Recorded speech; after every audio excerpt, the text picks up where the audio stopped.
Alhamdulillahi Rabbil Alamin wa salatu wa salamu ala rasulihil amin wa ala alihi wa sahbihi ajma'in. Alors on continue et on va terminer Inch'Allah le hadith de Jibril alayhi salam. Et on était arrivé tout à la fin du hadith. Tout à la fin, le prophète sallallahu alayhi wa sallam a été questionné sur Mata Sa'a. Quel est le Mata Sa'a, quand est-ce que l'heure de la résurrection arrivera? Et le prophète sallallahu alayhi wa sallam a dit Mal mas'oulu anha bi'a'lama min as-sa'il. Les savants, ils ont dit, par rapport à cette partie du hadith, que c'était un message de la part de Jibril alayhi salam et du prophète sallallahu alayhi wa sallam d'arrêter de questionner sur l'heure. D'arrêter de questionner sur l'heure. Yani d'arrêter de questionner, c'est quand que ça arrivera. C'est un message de leur part pour dire ça y est, stop. Pourquoi? Parce que dans le Coran, on trouve à plusieurs reprises que les mushrikoun ont demandé au prophète sallallahu alayhi wa sallam, c'est quand l'heure? Yas'alunaka 'ani as-sa'a, dans plusieurs versets. Dans Surat al-Nazi'at, dans Surat al-A'raf et dans d'autres. Donc, c'est un message de leur part pour nous dire ça y est, stop, arrêtez de questionner là-dessus.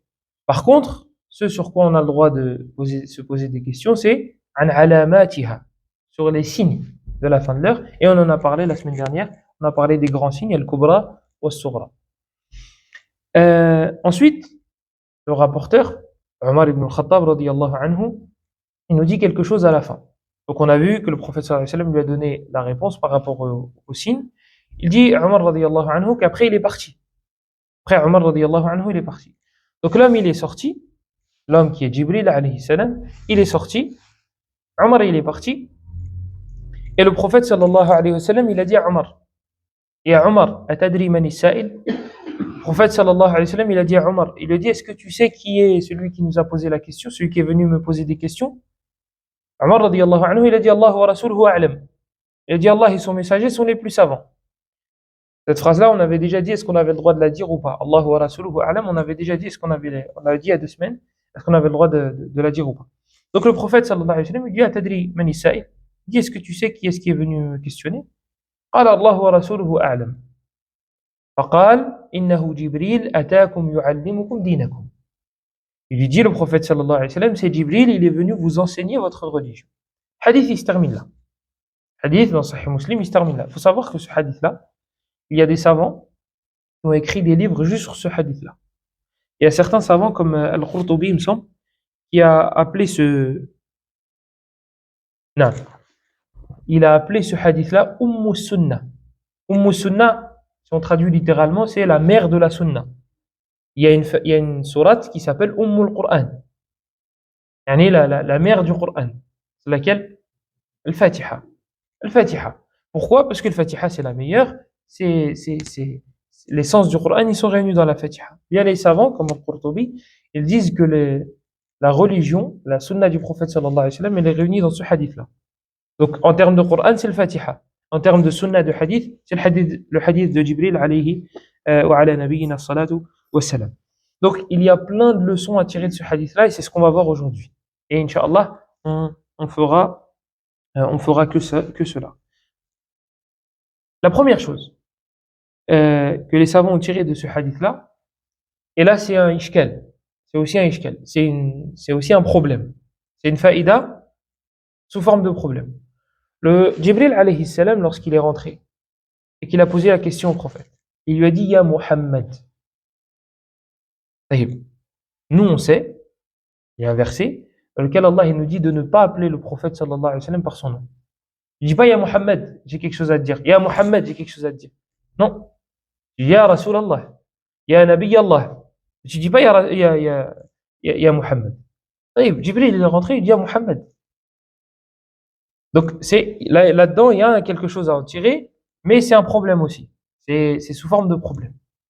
C'est que Jibril alayhi salam, il l'a appelé par son prénom. C'est ça le problème. Les savants, ils ont 2 explications par rapport à cela. La première, ils ont dit que c'était ziyadatan fil ikhfa. C'était pour vraiment se cacher Jibril alayhi salam pour ne pas qu'on devine que c'est lui. C'était vraiment pour faire le bédouin, la personne que tu ne pourrais pas reconnaître. Il l'appelait Ya Muhammad.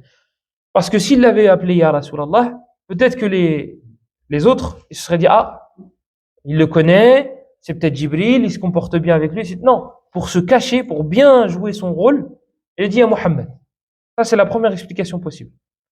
La deuxième, c'est que l'ordre d'Allah, lorsqu'il dit n'appelez pas Mohammed par son prénom, il concerne les humains et pas les anges. Les humains et pas les anges. Ça, c'est deux explications de la part des savants, rahmatullahi alayhim. La deuxième chose qu'on tire de ce hadith-là, c'est al-hay'a. Hay'atu talib al-ilm. Le comportement de l'étudiant en sciences. Jibril alayhi salam, il est venu avec un vêtement propre, blanc. Il est venu avec des cheveux noirs. Ils n'ont pas dit il avait les cheveux en pétard, il avait des mauvais habits, des habits sales, etc. Non, il est venu bien habillé, il est venu bien coiffé et il est venu propre. Nous savons tirer de cela que l'étudiant en sciences, il doit être propre, il doit être ala qadri al-imkan, selon ce qu'il peut. S'il y a quelqu'un qui peut pas, c'est pas de sa faute. Il y a des savants qui faisaient très attention à ça. Il y a des savants, ils se laissaient aller parce que c'était pas de leur faute, ils avaient pas. Comme Ibn Khuzayma, par exemple, vous trouvez dans sa biographie, il dit, Ma adhkuru nafsi wa liya akthar min qamisayn. Il a dit, je ne me rappelle pas un jour dans ma vie avoir eu plus de 2 qamis. 2, de toute sa vie. 2. Parce qu'ils n'avaient pas forcément les moyens. Al-Bukhari, rahimahullah, il venait plus en cours. Il venait plus au Doros. Les étudiants sont partis chez lui. Ils ont dit, il y a un problème, pourquoi tu viens plus? Ils l'ont trouvé Urian, ils l'ont trouvé nu chez lui. Il a dit, j'ai vendu mon qamis. J'ai vendu mon qamis. Et c'était mon seul qamis. Il a dit, je l'ai vendu. Donc il y a des gens, ils ont vraiment pas les moyens. Eux, c'est pas de leur faute. Mais il y en a d'autres, ils ont les moyens, masha'Allah, ad-dunya wasi'a, la dunya, Allah, il leur a ouvert les portes, mais ils préfèrent s'habiller mal, etc. Là, non. Comme dans le hadith, Allah aime voir l'effet de son bienfait sur son serviteur. Et parmi les savants, c'est-à-dire les savants qui faisaient très attention à leur apparence, l'imam Malik. L'imam Malik, rahimahullah. Surtout quand il donnait le hadith du prophète, sallallahu alayhi wa sallam. Il faisait le ghusl, c'est le grand lavage. Il se parfumait, il mettait sa imama, et en général, il s'habillait en blanc. Et là, il citait le hadith du prophète, sallallahu alayhi wa sallam, ta'ziman lin-nabi, sallallahu alayhi wa sallam, pour immensifier le prophète, sallallahu alayhi wa sallam, et sa sunna.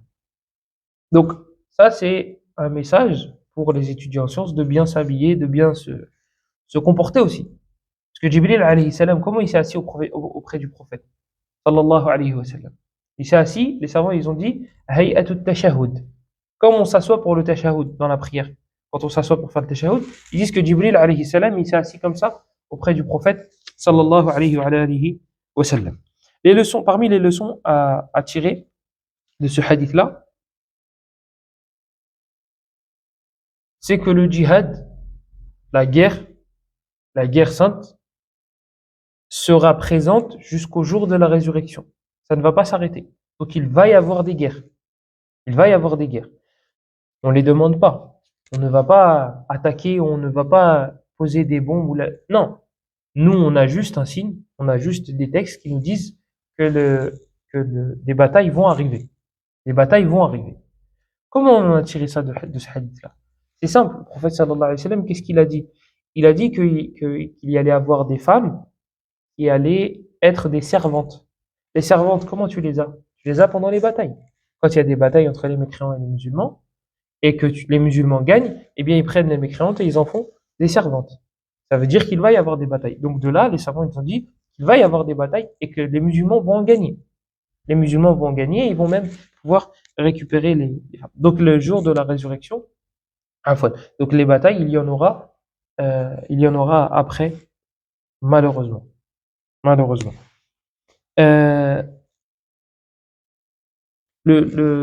des savants qui a tiré cela d'un hadith, il a fait un effort personnel. Il a trouvé ça lui-même de ce hadith-là. Et il est parti voir son professeur, Sheikh Al-Albani, rahimahullah. Et il lui a dit, voilà, moi j'ai tiré ça de ce hadith-là, et qu'est-ce que t'en penses? Fastahsanahu. Il était d'accord, en gros, il était content, il s'est réjoui de la faïda que son élève a trouvé de ce hadith-là. Puisqu'il y en a qui disent que ça y est, il y aura plus jamais de bataille, il y aura plus de... Non, il y en aura. Malheureusement, il y en aura. Autre chose, et ça c'est à tirer de ce hadith-là, et c'est une faïda tarbawiyya. إذا قال لك شخص صوابا فقل له أحسنت أو صدقت. إذا قال لك ابنك أو صديقك أو تلميذك قولا حسنا أو جوابا حسنا فقل له صدقت. هذا يشجعه. Parmi les choses que les savants ont tirées de ce hadith-là, une faïda tarbawiya, c'est un avantage, un bénéfice religieux au niveau de l'éducation. C'est quoi? C'est le fait de dire tu as raison à celui qui a raison. Regardez, Jibril alayhi salam, il a questionné le prophète. Le prophète, il a répondu. Qu'est-ce qu'il lui a dit, Jibril? Il lui a dit sadaqt. Il lui a dit tu as raison.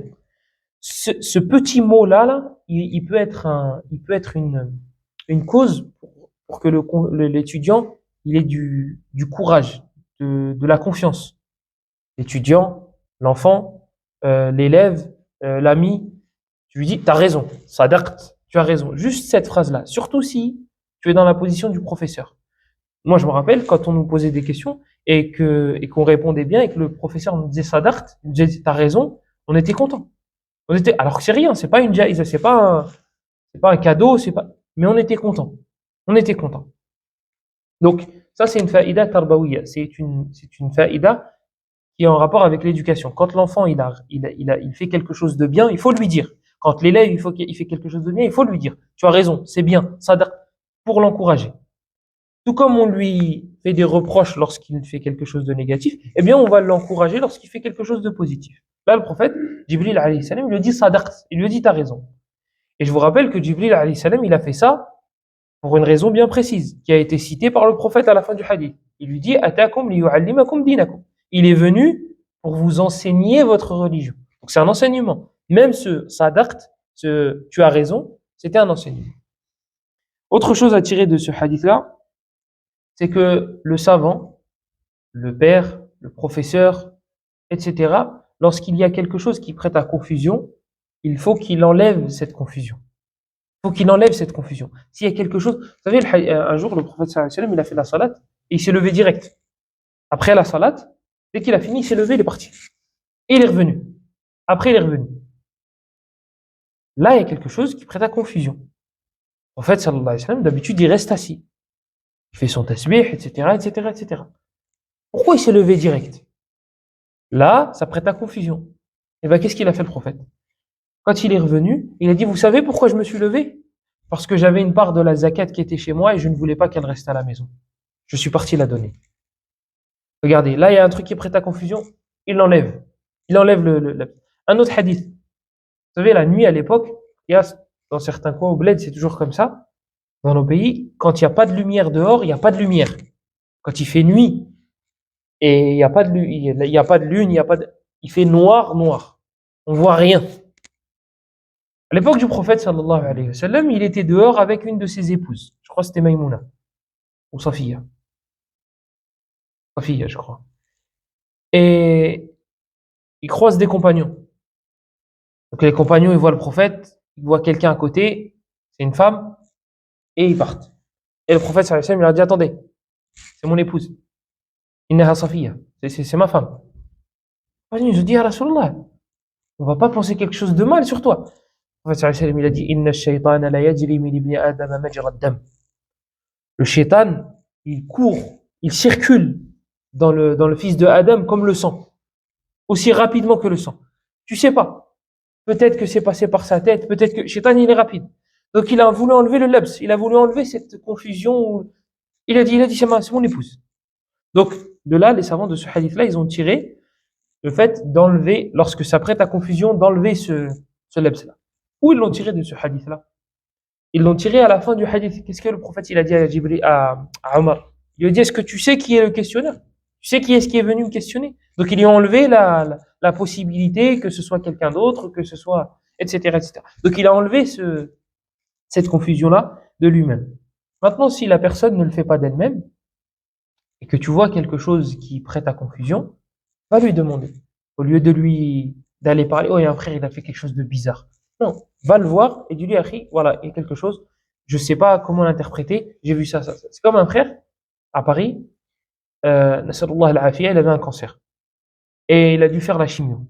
Et ce frère-là, il avait une grosse barbe. Et bah, avec la chimio, ça part. Ça part direct. Et les frères, ils ont commencé à parler sur lui. Parce qu'ils savaient pas qu'il avait un cancer. Et lui, Miskin, il a dit, bah tant pis, ils ont qu'à parler sur moi. Il voulait pas dire à tout le monde qu'il avait un cancer. Donc, ça peut prêter à confusion. Même, il y a des fois où tu vas dire, non, non, c'est évident. Non, c'est pas évident. Non, non, non, c'est pas évident. Il peut avoir miskin une excuse, toi, tu ne le sais pas. Wa alaykoum salam wa rahmatullahi wa barakatuh. Donc, il a peut-être une excuse et toi, tu sais pas. Comme il a dit, comme c'est rapporté dans la parole de Omar radiyallahu anhu. Trouve à ton frère 70 excuses. Si tu n'en trouves pas, eh ben, dis-toi, il a une excuse que je ne connais pas. Ça, c'est l'akhlaq, c'est les comportements que normalement le musulman, il doit avoir. Ah, malheureusement, c'est très, des fois, ça prête même pas à confusion et les frères, ils interprètent mal. Des fois, ça prête même pas à confusion. Il y a rien du tout. Et il te dit, non, mais peut-être il a fait ça parce que. Et il interprète mal. Allah al-Musta'an. Et ça, c'est un des savants contemporains. Il a mis le point là où ça fait mal. Parce qu'il a dit pourquoi. Il a dit pourquoi les gens, ils parlent sur eux du jour au lendemain, ils se séparent, etc., ou ils pensent du mal. Il dit parce que al-ukhuwatu fillah dhahabat. Le fait de s'aimer en Allah, c'est parti. Ça y est, les gens ils s'aiment pour des intérêts. Le fait d'aimer ton frère pour Allah, ça veut dire quoi? Ça veut dire que tu l'aimes parce que tu estimes qu'il est proche d'Allah. À partir du moment où tu as cette balance-là, ce mi'yar-là, normalement, il fait quelque chose qui prête à confusion, tu vas le questionner. Si c'est vrai, eh ben, tu vas le conseiller. Et si c'est faux, alhamdulillah. Mais dans tous les cas, il y aura pas de barda, il y aura pas d'animosité entre nous, même si c'est vrai. Après, maintenant, là, on parle des frères, des musulmans entre eux. Maintenant, il y a des cas exceptionnels. Il y a des cas exceptionnels. Comme les innovateurs, par exemple. Les innovateurs, là, carrément. Là, il n'y a pas de, quelqu'un qui nous dit Abu Bakr, radiyallahu anhu, il est en enfer. Il n'y a pas de ukhuwa fillah, il n'y a pas de, on s'aime Allah. Là, là, là, là. Si Abu Bakr, sa destinée, c'est l'enfer, nous, on veut la même destinée qu'Abu Bakr. Nous, on veut la même destinée qu'Abu Bakr. Donc, on fait des invocations pour être à l'endroit où sera Abu Bakr. Si Abu Bakr, pour toi, il ira en enfer, moi, je préfère son enfer que ton paradis. C'est pas possible, parce que Abu Bakr, radiyallahu anhu, le prophète, il a dit mot pour mot. Abu Bakrin, fil Jannah. Omar, fil Jannah. Uthman, fil Jannah. Il a dit ces noms-là, les 10. Ali, radiyallahu anhu. Abdurrahman ibn Auf. Talha, etc., etc. Ala kulli hal, ça c'était.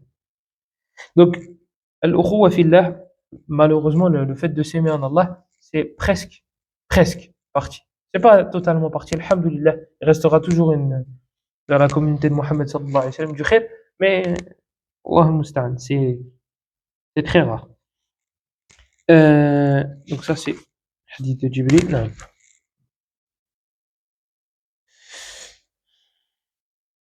Dans ce hadith-là, il y a aussi une preuve que les anges peuvent se transformer, peuvent se métamorphoser. Ils peuvent se mettre sous la forme humaine. Et d'autres d'ailleurs, peuvent se mettre sous une forme animale. Comme un autre type. Il y a les anges qui peuvent se transformer et les djinns, en général, les djinns. Que ce soit des shayatines ou pas, les djinns en général, ils se transforment. Et ça, c'est un des points communs. Ça, c'est un des points communs qu'ils ont, les anges et les djinns. Ils ont ce point commun. C'est que eux, ils peuvent se transformer. Et on raconte plein d'histoires là-dessus, comme quoi certains djinns, ils se sont transformés. Et d'ailleurs, ça arrivait au temps du prophète, sallallahu alayhi wa sallam, lors d'une bataille. Shaitan, il s'est transformé. فلما تراءت الفئتان نكص على عقبيه. Et Shaitan, lorsque les camps ont commencé à se rapprocher pour commencer la bataille, Shaitan il est parti en courant. Et les mouchrikoun, ils l'ont attrapé. Il a dit, c'est la bataille. Il a dit, laissez-moi. Inni ara ma la tarawn. Je vois ce que vous ne voyez pas. Il faisait allusion à quoi? Hein? Naam. Il faisait al-malaika, aux anges.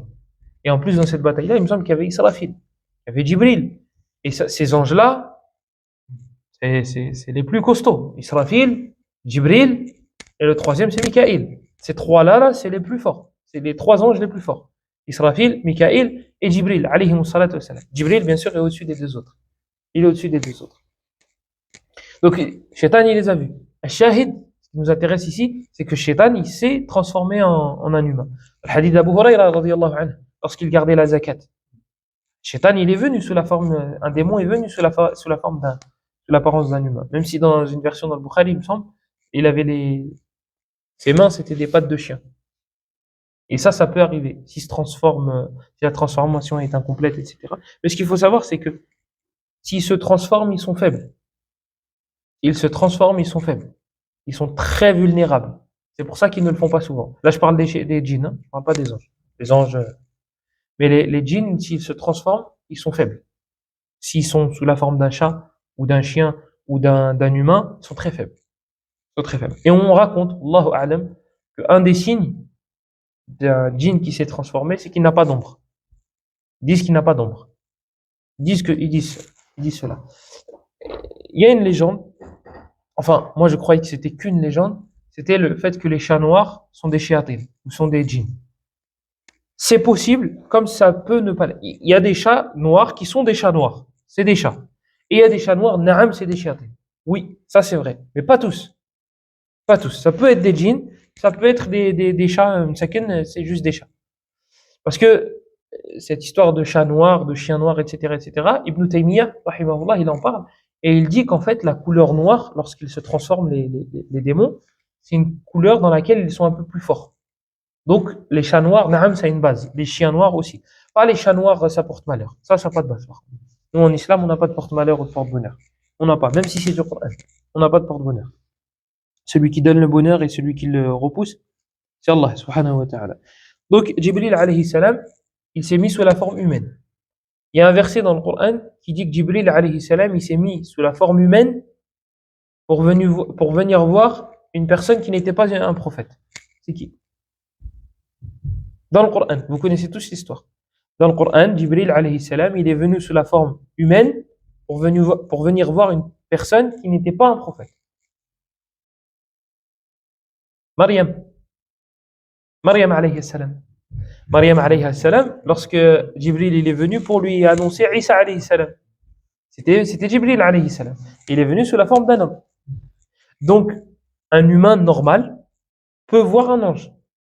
Il peut, mais pas sous sa vraie forme. Sa vraie forme, c'est pas possible. Sauf dans deux cas. Cheikh Al-Fawzan, il dit deux cas. عند العذاب, lors du châtiment. Nas'Allah al-afiyah. Lorsque les anges descendent pour le châtiment, là, les humains ils peuvent le voir. Comme le peuple de Lot. Alayhi salam, le peuple de Lot, Allah, il a retourné la terre. Les anges, ils étaient là. Les anges, ils étaient là. Nas'Allah al-afiyah. Qui? Ah si, le prophète sallallahu alayhi wa sallam, si. Moi je parle des humains, si, il l'a vu deux fois. Il l'a vu deux fois. Avec combien d'ailes? Avec 700. Un tout petit peu moins. 600. 600 ailes, alayhi salam. Il l'a vu deux fois sous sa vraie forme. Il a vu deux fois sous sa vraie forme. Mais moi je parle des humains de commun, des mortels. Ils peuvent les voir, mais pas sous leur vraie forme. Cheikh Al-Fawzan ici deux cas dans l'explication de l'Arba'in an-Nawawiyya où les humains peuvent voir les anges. Premier, c'est lors du châtiment. Et le deuxième, lorsque la personne, elle meurt. Lorsque la personne, elle est en train de mourir, eh bien, elle est en train d'agoniser, là, elle voit les anges. Soit du châtiment, soit de la miséricorde. Donc, les anges, yatashakkalun. Les anges peuvent se transformer et c'est un point commun avec les djinns.